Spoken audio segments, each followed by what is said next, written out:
Hello folks, welcome back to this session. In this video, I'm going to show you how can we create a Jenkins job to do the deployment on Kubernetes cluster. To do that one, we need to log into our Jenkins server.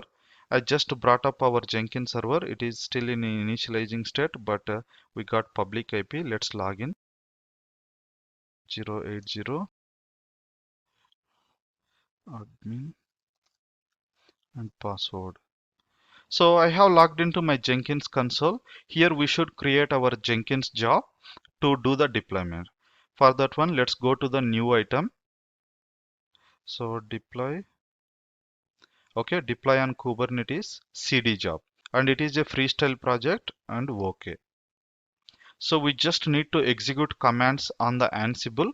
How we were doing earlier, similar way. We don't do anything over here because we don't want to build with this job. We just want to deploy. Post build actions, go to send build artifacts over SSH, and on which server do we want to run these playbooks? That is Ansible server. And what playbooks we should run, that we should specify over here. So let me copy the playbooks, clear the screen, pwd ls. So I'm going to run Ansible playbook, Ansible playbook -i, and path slash hosts. Hosts are there. Then again path, and what is the file name. So first we should create a deployment. For deployment, this is the file. All right, and we can give semicolon here while executing next command continuously, or enter also fine, either way. Next command is same.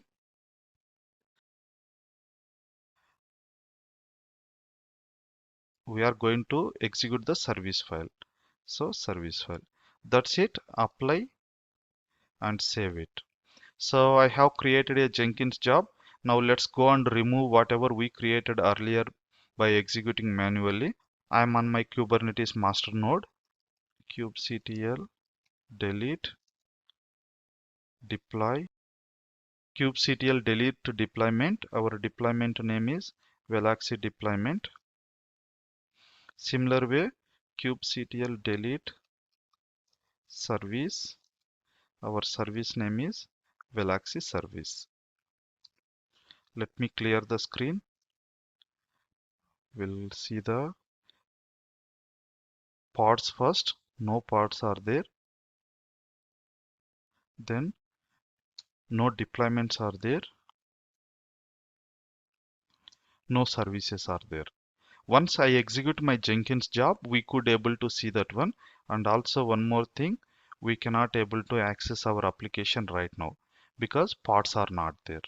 Once we execute that job, we could able to see all this stuff, and we could able to access the application.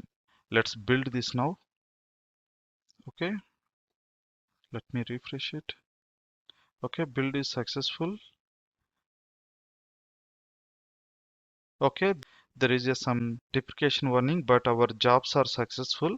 Let's go and see in our system. Let me get the pods. Yes, pods are there.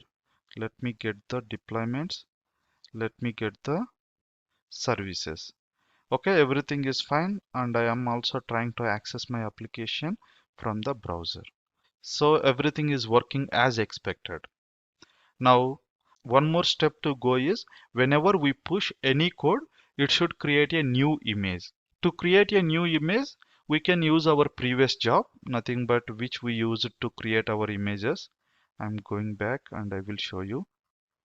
Okay, deploy on Docker container using Ansible playbooks and configuration. If I go and see, so this is what we were using. It pulls the code from the GitHub. It checks the code for every minute and do the build. Create a WAR file and copy the WAR file onto Ansible server.